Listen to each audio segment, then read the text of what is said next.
رسول اللہ صلی اللہ علیہ وسلم ہمیں بتاتے ہیں کہ سب سے شروع سے ہی اللہ ہیں اور ان کے ساتھ کوئی نہیں تھا، اور پھر اللہ سبحانہ و تعالیٰ نے العرش کو پیدا کیا، ٹھیک ہے نا، عرش کو پیدا کیا۔ اور یہاں آپ کو سمجھنے کی ضرورت ہے کہ ہم عرش کی بات کر رہے ہیں کہ سب سے پہلے عرش کو بنایا گیا، اور اس وقت کوئی اور فرشتے نہیں تھے جو اس کو اٹھائے ہوئے تھے، ٹھیک ہے نا، اس وقت کوئی زمین اور آسمان موجود نہیں تھا، ٹھیک ہے نا، وہ جو چیزیں اس میں آتی ہیں کچھ بھی نہیں تھا۔ اللہ تعالیٰ نے عرش کو پیدا کیا، اور ہر وہ چیز جو ہم نے بات کی ہے یونیورس کے حوالے سے یا گیلیکسیز کے حوالے سے، اور جتنے بھی لاتعداد سٹارز ہیں اور جتنے بھی پلانٹس ہیں، تو یہ سب کے سب جو ہے نا یہ آتے ہیں السماء الدنیا کے اندر، جو پہلا آسمان ہے نا اس کے اندر۔ رسول اللہ صلی اللہ علیہ وسلم جو ہیں وہ ایکچولی ہمیں بتاتے ہیں کہ پہلے آسمان اور جو دوسرے آسمان کا مقابلہ ہے وہ ایسے ہی ہے کہ جیسے ایک صحرا میں کوئی انگوٹھی ہو۔ تو جتنے بھی ہم گلیکسیز کی بات کر رہے ہیں نا یہ سب کے سب پہلے آسمان تک ہے، اور یہ سب کچھ جو ہے نا دوسرے آسمان کے مقابلے میں ایک چھوٹی سی انگوٹھی کے مقابلے میں، اور پھر رسول اللہ صلی اللہ علیہ وسلم نے فرمایا کہ وہی آسمان تیسرے آسمان کے مقابلے میں ایک انگوٹھی ہے، اور پھر وہی آسمان اگلے آسمان سے ایسے ہی ہے جیسے صحرا میں کوئی انگوٹھی ہے، اور یہی بات ساتویں آسمان تک جاتی ہے۔ اور جو کرسی ہے وہ ایسے ہی ہے جس پہ پاؤں رکھا جا سکتا، اور کرسی عربی میں کہتے ہیں وہ چیز جس پہ پاؤں رکھا جاتا ہو۔ اور جیسے کہ جبیر رضی اللہ تعالیٰ عنہ فرماتے ہیں کہ ایسے ہی ہے کہ یہ سیڑھیاں ہیں عرش کی، ٹھیک ہے نا، عرش کی سیڑھیاں ہیں یہ کرسی جو ہے، اور یہ جتنے بھی آسمان ہیں نا کرسی کے مقابلے میں یہ ایسے ہی ہیں کہ جیسے کسی صحرا میں کوئی انگوٹھی پڑی ہوئی ہو۔ اور پھر آپ نے فرمایا کہ جو کرسی ہے عرش کے مقابلے میں ایسے ہی ہے جیسے صحرا میں انگوٹھی ہے، اور اللہ سبحانہ و تعالیٰ اس عرش سے اوپر ہے۔ اور ابن مسعود رضی اللہ تعالیٰ عنہ جو ہے وہ ڈفرینٹ ڈگریز کے بارے میں ہمیں بتاتے ہیں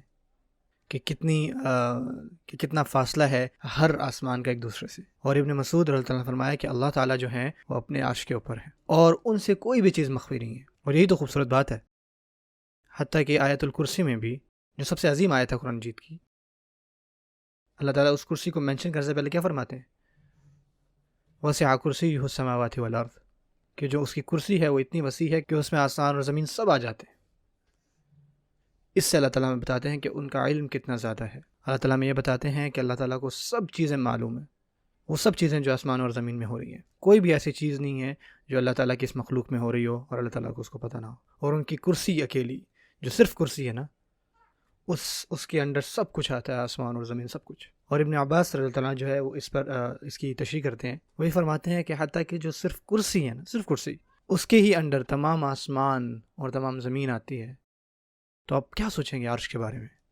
تو ہمیں ایبسولوٹلی کچھ بھی آئیڈیا نہیں ہے کہ عرش کتنا بڑا ہے ایکچولی، کہ کتنا عظیم ہے وہ عرش۔ اگر آپ کو پتہ لگ بھی جائے تو پھر بھی آپ اپنے ذہن کو اس چیز پہ نہیں ابھار سکیں گے کہ اس کا ایکچوئل سائز کیا ہوگا اور یہ ساری چیزیں کیسے ہوں گی، کیونکہ اللہ تعالیٰ لے سکے مثلی شیء، اللہ تعالیٰ جیسا کچھ بھی نہیں ہے۔ اور امام القرطبی رحمۃ اللہ علیہ فرماتے ہیں کہ اللہ تعالیٰ جو ہے اپنا تعارف کئی جگہ قرآن مجید میں فرماتے ہیں، اور وہ بھی عرش کے ساتھ منسلک کر کے، جیسے رب العرش المجید، رب العرش العظیم، کیونکہ اللہ تعالیٰ کا جو عرش تھا وہ سب سے پہلی تخلیق تھی اللہ تعالیٰ کی، اور اس تخلیق کے اندر ہی سب کچھ آتا ہے۔ اور یہ بڑی خوبصورت بات ہے کہ جب اللہ تعالیٰ اپنی مخلوق کی بات کرتے ہیں، کریشن کی بات کرتے ہیں، اور اللہ تعالیٰ ہمیں بتاتے ہیں کہ وہ اس عرش کے اوپر ہیں۔ سورۃ الحدید میں اللہ تعالیٰ جب یہ فرماتے ہیں کہ اللہ تعالیٰ اس عرش کے اوپر ہے، تو اس کے فوراً بعد کیا فرماتے ہیں؟ یعلم ما یلج فی الارض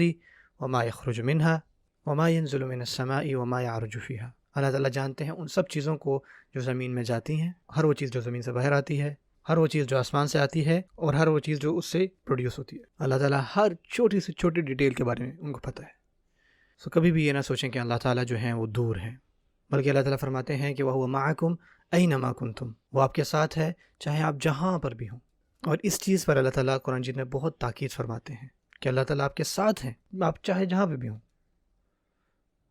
اور اس چیز کو اللہ سبحانہ تعالیٰ کیسے ایکسپلین کرتے ہیں؟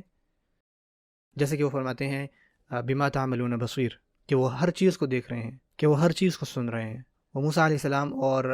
ہارون علیہ السلام کو کیا فرماتے ہیں؟ اننی معکما اسمع و ارى، کہ میں تم دونوں کے ساتھ ہوں، تمہیں سن رہا ہوں اور تمہیں دیکھ رہا ہوں، میرا علم بہت وسیع ہے، میرا علم میں سب کچھ آتا ہے۔ اور یہ بہت خوبصورت بات ہے جو ہمیں قرآن اور سنت سے پتہ چلتی ہے کہ اللہ تعالیٰ جب بھی اپنی بڑائی اور عظمت بیان کرتے ہیں تو آپ کے ذہن میں اگین پھر یہ سوال پیدا ہوتا ہے کہ شاید اس سے ہمارا اور اللہ تعالیٰ کا جو ہے کوئی فاصلہ ہے، لیکن اللہ تعالیٰ اس چیز کو بھی دور فرماتے ہیں۔ مثال کے طور پہ اللہ تعالیٰ فرماتے ہیں أَأَمِنْتُم مَّن فِي السَّمَاءِ أَن يَخْسِفَ بِكُمُ الْأَرْضَ، کیا آپ کو کوئی امن یا سیکیورٹی محسوس ہوتی ہے کہ وہ جو آپ کے اوپر ہے وہ آپ کو زمین میں نہیں دھنسائے گا؟ اس کا معنی یہ ہے کہ اللہ تعالیٰ ہر چیز پر قادر ہے۔ اسی طرح جب رسول اللہ صلی اللہ علیہ وسلم حضرت ابوبکر صدیق رضی اللہ عنہ کے ساتھ اس غار میں تھے، غار ثور میں،